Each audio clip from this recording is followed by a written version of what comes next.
Selling दुनिया की बात करें तो 85% से ज़्यादा जो टर्नओवर होता है वो डायरेक्ट सेलिंग में न्यूट्रिशंस का होता है।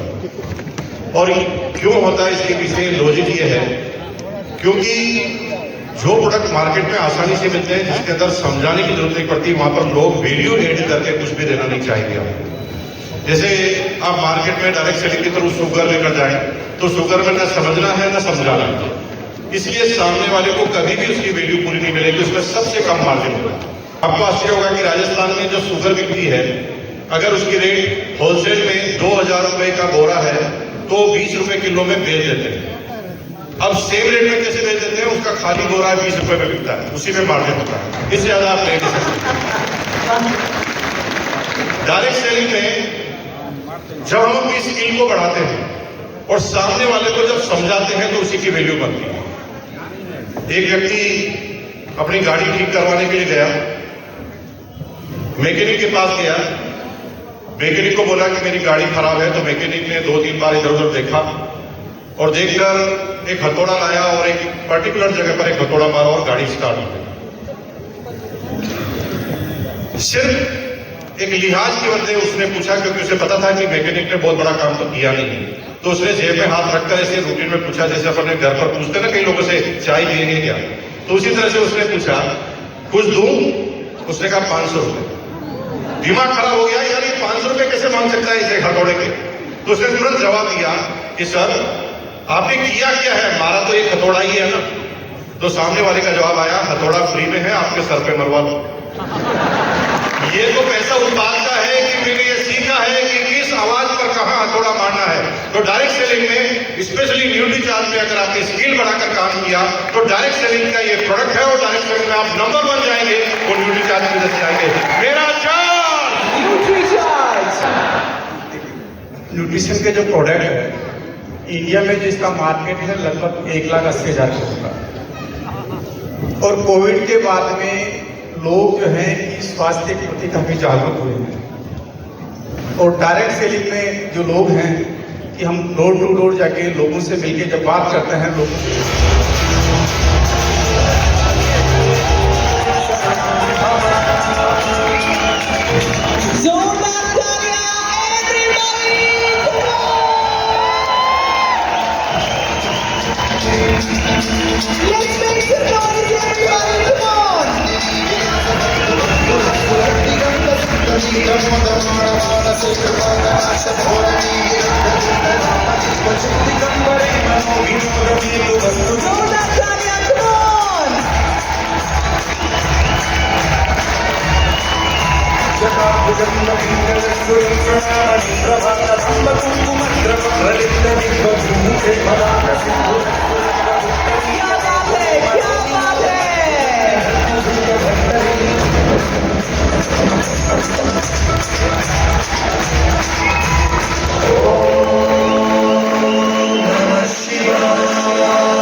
आमंत्रित करते हैं संतोष जी के स्वागत के लिए पहले, और उसके बाद वो कड़ी शुरू करेंगे जहां पर वो हमें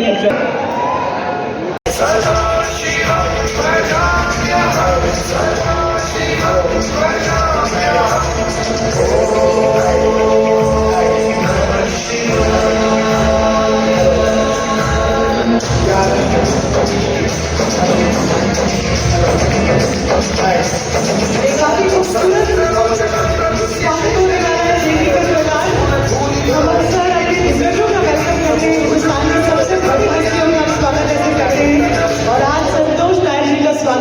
अंदाज में अद्भुत, ब्यूटीफुल। Thank you.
करने के लिए आए हैं। यहाँ पर जेंटलमैन क्यों आए हैं आप? यस सर, चाहते हैं।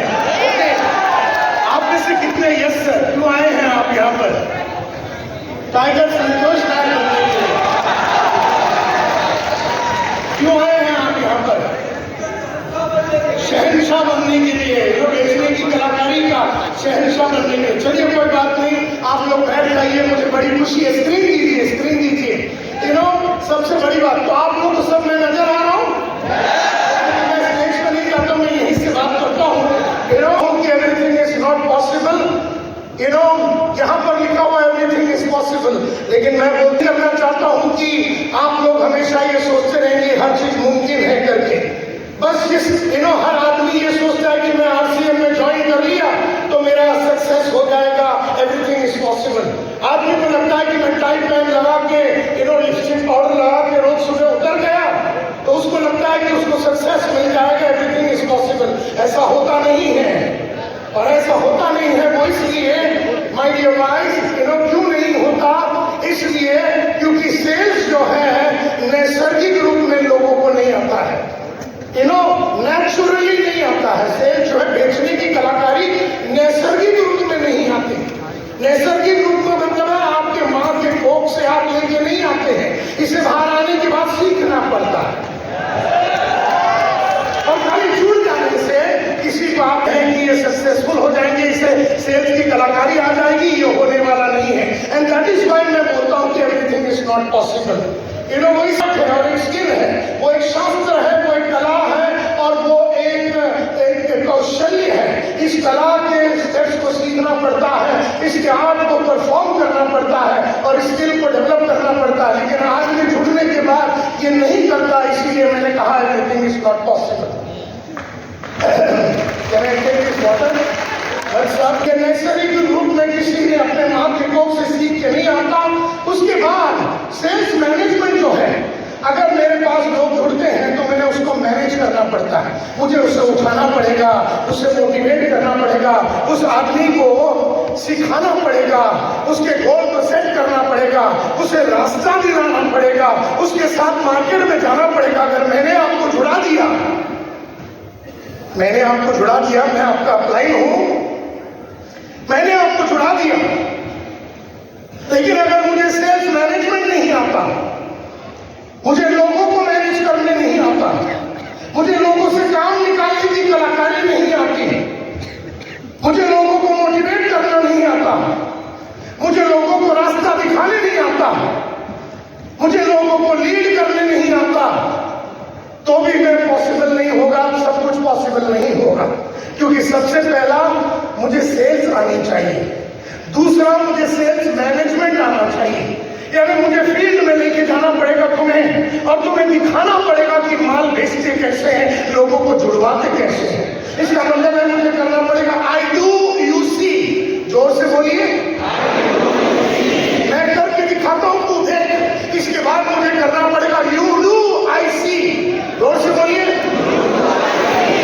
तीसरा मुझे करना पड़ेगा you do I see you have a problem, I will take over. बोलिए, you do I see you have a problem, I take over. मतलब तू कर, मेरे सामने कर। सबसे पहला तो था मैं करूंगा, तू देख चुपचाप बैठ के। दूसरा था कि तू कर, हम चुपचाप बैठ के देखेंगे। अगर तेरे हाथ से जा भी रहा है धंधा तब भी हम इंटरफेयर नहीं करेंगे। तीसरा है तू कर, तेरे को तकलीफ आई तू मेरे तरफ देख, या नीचे से लात मार या जोर से खांस ले, ऐसा करके तब मैं समझ जाऊंगा कि तेरी फट गई। And I will take over। लेकिन ये बात पहले ही तय हो जाएगा। उसके बाद चौथा आई डू, जोर से बोलिए, you see I have a problem, you take over. यानी मैं तेरा अपलाइन तेरे सामने डांस कर रहा हूं किसी कस्टमर के सामने, और मैं हारता हुआ नजर आ रहा हूं, और मैं खांसता हूं, तेरे को लात मारता हूं, तो यू टेक ओवर कर ले और उस आदमी को जुड़ा दे। ये सबसे महानता वाली बात हो गई, ये सबसे बड़ी बात हो गई। फाउंडेशन बनाने में कई साल निकल जाते हैं, फाउंडेशन बनाने में कई साल निकल जाते हैं।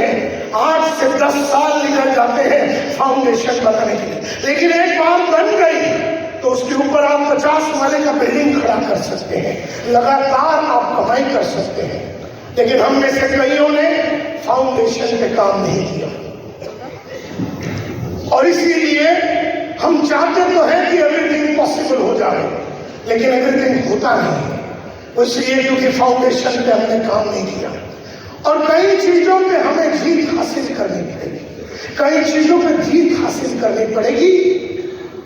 और सबसे पहले ये लाइन में आपको जीत हासिल करनी पड़ेगी। एक बीमारी है, सबसे पहला आपको जीत हासिल करनी पड़ेगी एक बीमारी के ऊपर, और वो बीमारी तुम्हें आगे बढ़ने नहीं देती। वो एक वायरस है, वो एक सिकनेस है, वो एक इन्फेक्शन है। जाओगे नहीं, अगर कोई प्रोग्राम है तो तुम उसमें जाओगे नहीं। यहां पर आज बहुत सारे लोग आने वाले थे, कुछ लोग नहीं आए, वो सब अक्रेशिया की वजह से। तो शायद आप में थोड़ी कम थी आज, वो आ गया, लेकिन यहां आने से कुछ नहीं होता। एवरीथिंग इज ओनली पॉसिबल अगर आपने अक्रेशिया पे जीत हासिल की। तो ऐसा बहुत सारी बातें हैं। अक्रेशिया तुम्हें एक जगह पे काम करने नहीं देगी। अक्रेशिया अक्रेशिया अक्रेशिया अक्रेशिया अक्रेशिया अक्रेशिया अक्रेशिया तुम्हें अलग अलग टाइप की रॉयल्टी या टेक्निकल इनकम कमाने के लिए नहीं देगी। तुम्हें जो है उसमें खुश होने के लिए मजबूर करेगी। अक्रेशिया की वजह से तुम्हारे बच्चे छोटे स्कूल में पढ़ेंगे। अक्रेशिया की वजह से तुम्हारे बच्चे सपने देखना बंद कर देंगे, क्योंकि नालायक बाप तो कुछ खास कमा तो नहीं रहा है। तो अक्रेशिया आपके बच्चे को नहीं मालूम कि आपको अक्रेशिया हुआ है, आपको भी नहीं मालूम, लेकिन आपका बच्चा जानबूझ के अपने सपनों को मार देगा, क्योंकि वो आपके औकात को देखने के बाद समझ जाता है कि आप उसको ऑस्ट्रेलिया में 1 करोड़ रुपया लेके बेच नहीं सकते। मुझे 1 करोड़ रुपया चाहिए एक दिन में, मुझे ऑस्ट्रेलिया जाना है। मैं बोला मम्मी से ले ले, लेकिन मैं अपने बाप से कभी नहीं बोल सका, क्योंकि मैं जानता था कि 230 रुपए की 6 महीने का फीस भी वो नहीं दे सकता है, क्योंकि उसे देख के, उसकी चाल चलन देख के, उसकी हैसियत को देख के वो सारे लोगों से उधार लेता था। उसे देख के मैं समझ गया कि 230 रुपया भी अपना B.Com ग्रेजुएशन करने के लिए हमें कुछ ना कुछ काम करके जुगाड़ करके करना पड़ेगा। बाप का अक्रेशिया बेटा ने देख लिया, और तब कसम खाई कि उसके जैसे बनेंगे नहीं, कमाएंगे, इतना कमाएंगे कि अगर बीवी ने बोला मुझे 50 लाख की गाड़ी चाहिए 10 बजे, 10:01 में उसके हाथ में गाड़ी आ जाना चाहिए। मेरे माँ ने सपने देखने बंद कर दिए, क्योंकि पूरी उसकी जिंदगी में कहीं पर भी पप्पा उसको कहीं लेके नहीं गया। मैं अपने बाप को गाली नहीं दे रहा हूं, मैं अपने बाप की अक्रेशिया बता रहा हूं, क्योंकि अपने बाप को मैंने एकदम राजा के मफत अंतिम दिन तक रखा। बच्चा मैं नहीं रोक रहा तुझे, दुनिया नहीं रोक रही है, तकदीर नहीं रोक रही है, भगवान नहीं रोक रहा, अल्लाह नहीं रोक रहा, जीसस क्राइस्ट नहीं रोक रहा, पहले तू रोक रहा अपने आप को।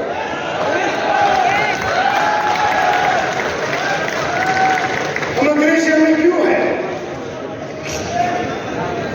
अपना कि हर चीज पॉसिबल नहीं होगा, क्योंकि हमें लगी है ये बीमारी, और ये बीमारी का नाम है अक्रेशिया।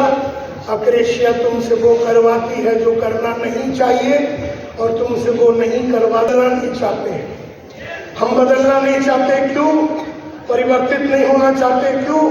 क्योंकि परिवर्तन में बहुत दर्द है, बहुत एफर्ट है, बहुत तकलीफ है, बहुत सेक्रीफाइस है, बहुत रिस्क है। And therefore we are happy the way we are. हम खुश हैं, हम जैसे हैं, हमारे दायरे में, हमारे बाउंड्री में।